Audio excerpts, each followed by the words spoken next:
I've got Anna Marie here, and she was actually a friend who did the flowers for the bride, but she's gone through this process a few times now. Is that right? Yeah, this is round 3. That's incredible. And you just like, when are you going to start your own little side hustle? My friends actually keep bothering me daily. They're like, you need to do this on the side. So I've been doing a little bit of research, but we'll see. We'll see what happens. For now, I'll just keep sending my friends towards Flower Moxie. That's awesome. So your friend came to you, like what happened? Did she get some floral quotes, or did she just kind of know from the get-go, I want my best friend in charge of this because I've seen what she could do? So even though this was wedding number 3, I committed to this one before the other two. The other two I kind of snuck in there as practice for the big show. And so from the moment she got engaged, even before then, I'd wanted to get my hands on some flowers.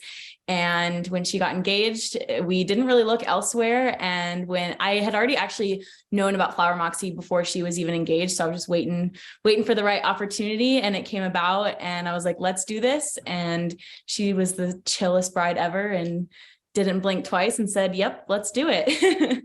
That's incredible. And she had quite a bit of volume because the order was around, though, it was over $3,000. And so that's a lot of flowers. So yeah, how did that come about? And what was her vision?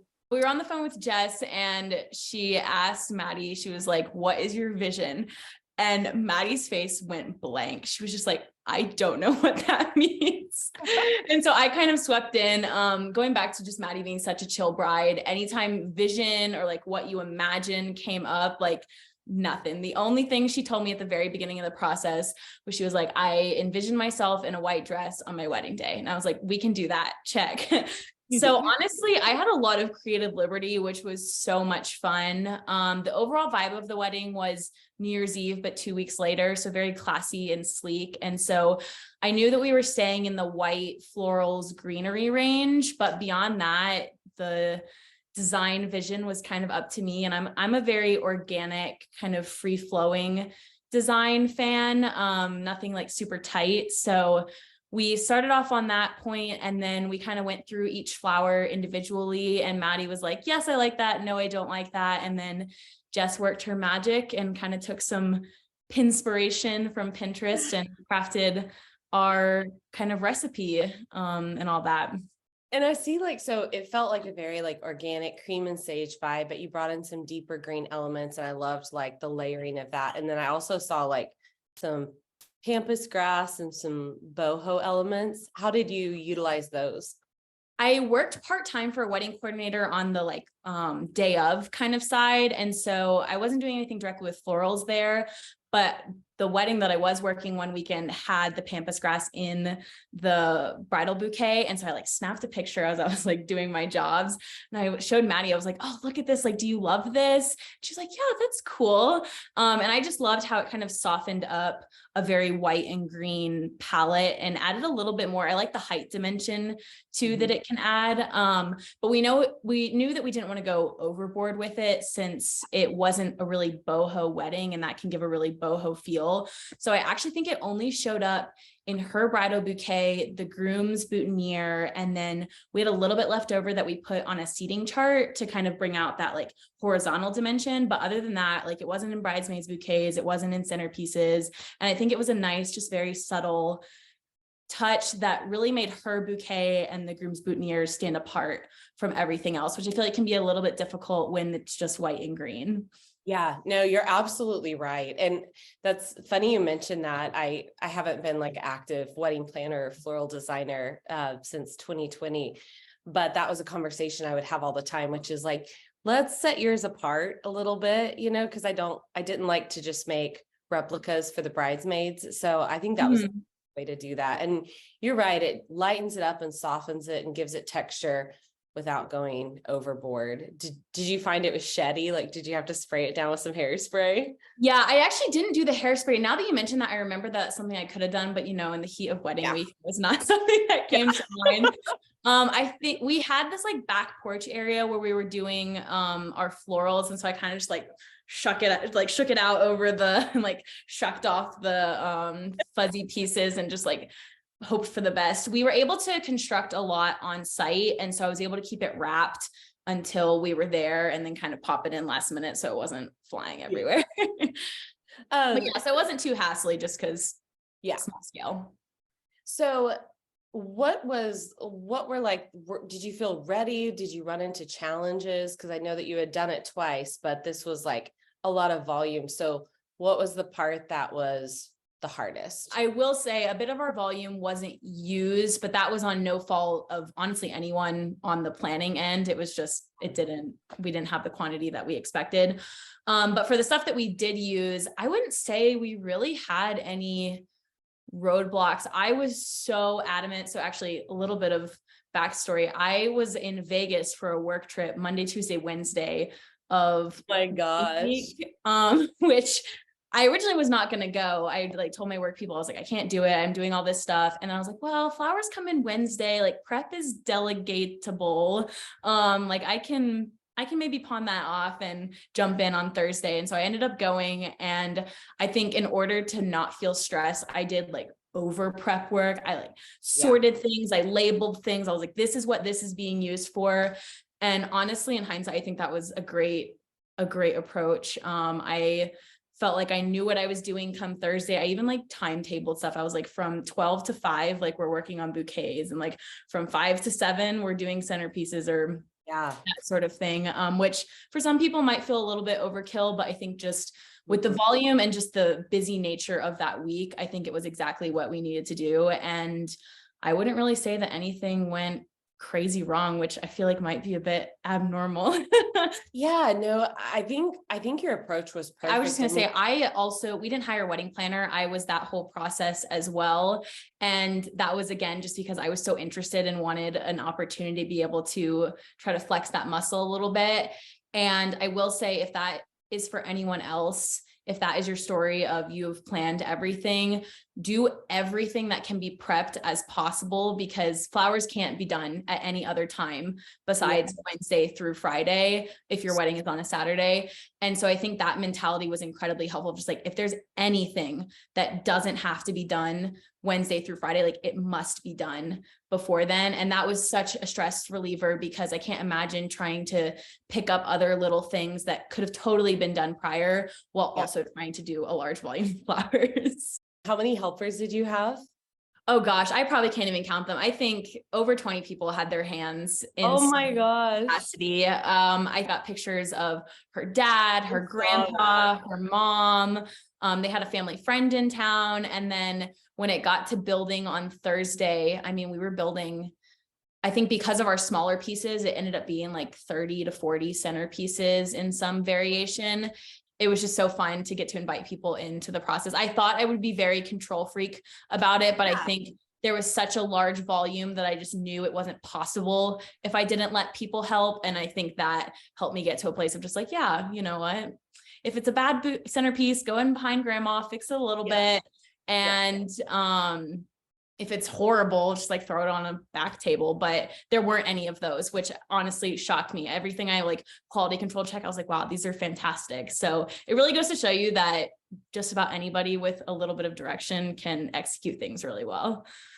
Yeah, I feel like it's kind of hard to mess up beautiful flowers. Like if you have a good product and, you have a mock-up, it's something to follow. And yeah, like with designers, I would sometimes go back and tweak a few things or zhuzh it or add like a little bit more volume. But for the most part, especially if someone wants to be there, wants to help, like they're going to do their best. And yeah, I will say, if we can have 3 college boys on centerpieces and they look better than some of the other ones that I did, then anyone can do it. Did you find that like you could look at something so long that you hated it and that you would just okay. Yes, I am very much a perfectionist, which I feel like anyone who's embarking on a DIY trail might have a little bit of that. It was Maddie's bridal bouquet and I'd been at it for maybe an hour, and she eventually had to come. She's like, I'm taking this. She's like, I love it. And she was like, it's my wedding. She's like, taking this out of your hand and like, you can't touch it anymore.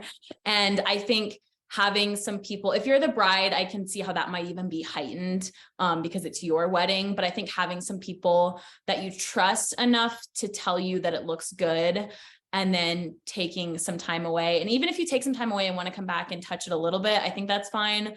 But really taking some time away from something that you've been really zoned in on for a while can be really helpful. Yeah. I feel, I always like to stress that in videos, because I felt like as a florist that happened to me all the time. Even now, like I'll go to do a shoot and it kind of depends on the mood and where I'm at in the day. If it's at the end of the day when I try to build something and I'm tired, I haven't drank a lot of water, I'm kind of hungry, then I will hate everything. And then after years of doing it, I know just like, get to where it's good enough and then take a look at it when you're fresh, like come in the next day. And usually the next day you're like, oh, this is incredible. This wasn't bad. But yesterday I thought it was like the worst thing I had ever made. So it is. Yeah. And I think you guys just did an Instagram post about the double-edged sword of Pinterest. I think I definitely felt that a lot of like, I would be standing there with Pinterest open and like the bouquet in my hand. And again, if I were to do it all over, I would not do that. But I think really when I've read advice like that before, I'm like, no, like it's fine. Like I can have Pinterest up at the same time. And now having done it, I'm like, nope, they were right. Like just put Pinterest away, glance at it real quick, maybe at the beginning, if you need some like shape direction, but like beyond that, especially if your flowers aren't even the same flowers, like it's going to be impossible. So why have an impossible standard while you're working? You're just going to get discouraged. That is so true. And I think the hardest thing as a florist is knowing like things, once they're edited, they look different. And the way a bouquet looks in person and in a photo is always completely different.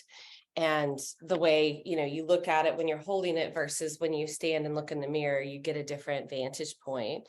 Yeah. So, and that's a great point because every picture you're seeing on Pinterest is on the photographer's end. Like it's been edited, it's been staged. Like, why would you stand there in your dimly lit kitchen with your bouquet like this and be like, oh, they don't look the same. yeah, exactly. So I think that was a good perspective shift for me if I were to ever do something again, to really just put the phone down.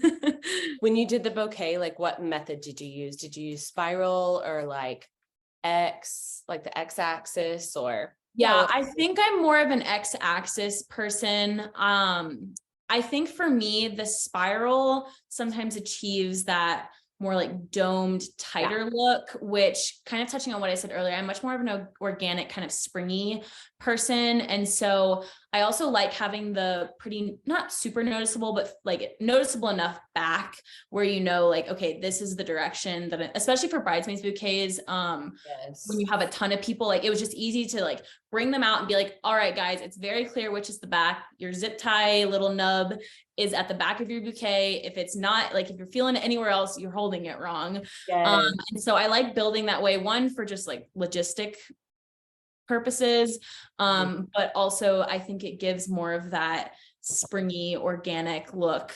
And so were you responsible for kind of creating all the mock-ups and then everybody would just follow your lead, and were they good about that and like observing the recipes?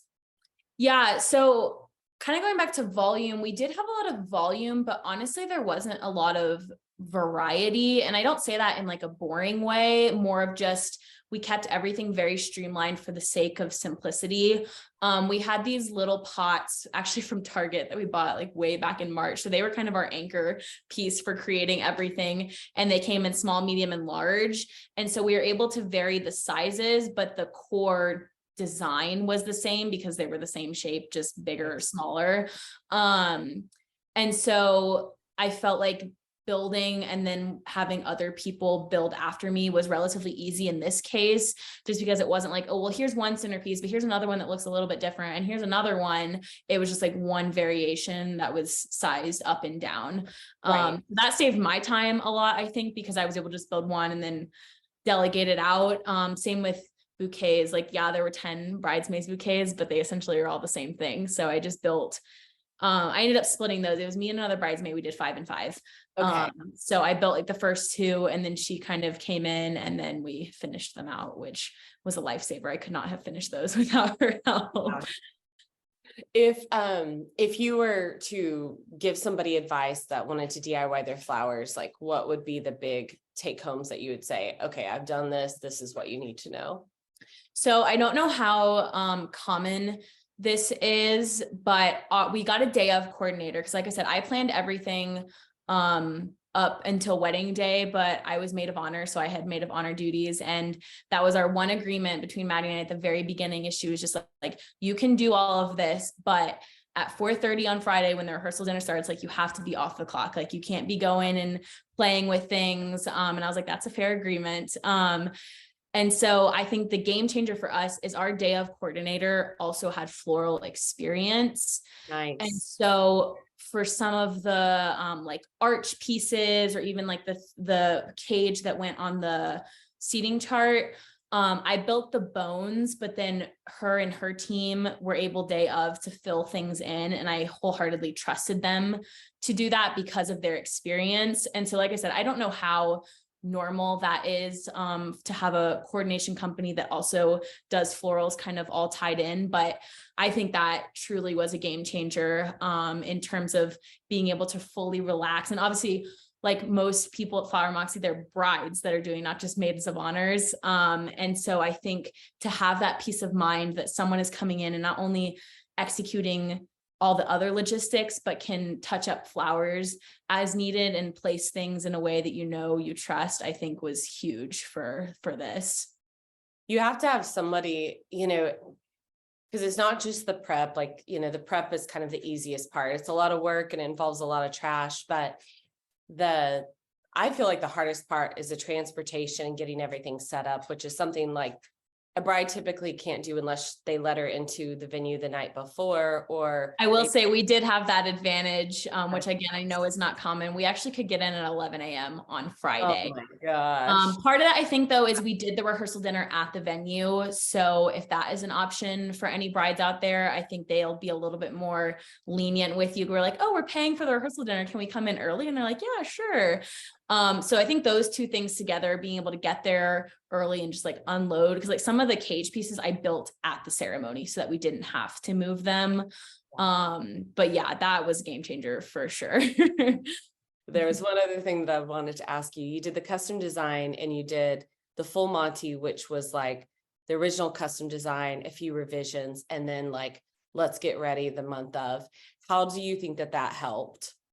Oh, that was a game changer. Yeah, I can't imagine doing the process without that. The revisions were great just because it was actually funny. The first wedding that I did out of that 3 that I was telling you about, there were actually some flowers in that Maddie saw, because it was also a white and green kind of color palette. There were some flowers in there that she saw that she either did like a lot that she didn't have in her original quote, or that she didn't like how they looked in person that were in her original quote. And so we were able to go back and kind of refine some of those, which again, that's not a that is a super unique experience, not a super common one where you actually get to see the product in action beforehand.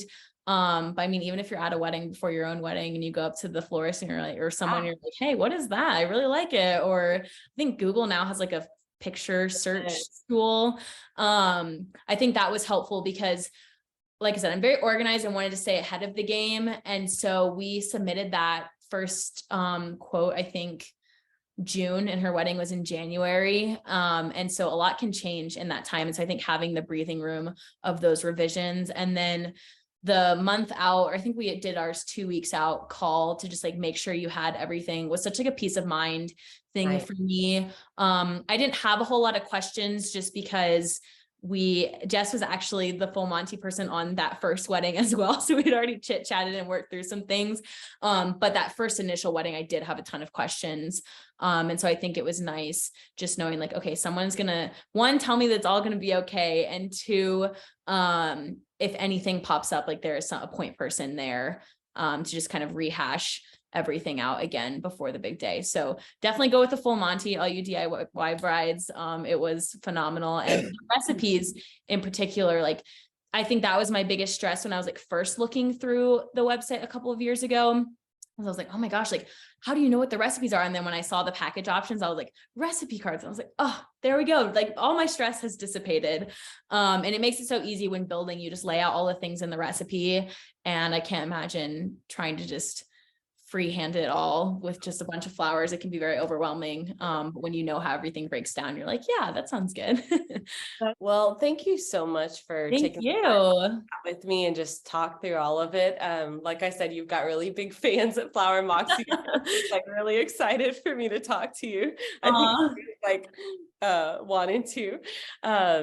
Well, any friend that gets engaged, I text them. I'm just like, do you have a plan for flowers yet? Let me send you this really cool website. I really feel like you should consider side hustling because it's obvious that you're good at it and that you like it. And so I don't know what you do for a living, and I'm sure that you're really good at that, but always, do a little side hustling, moonlight. I'll have to chat maybe later. I'm definitely could be convinced. So we'll see.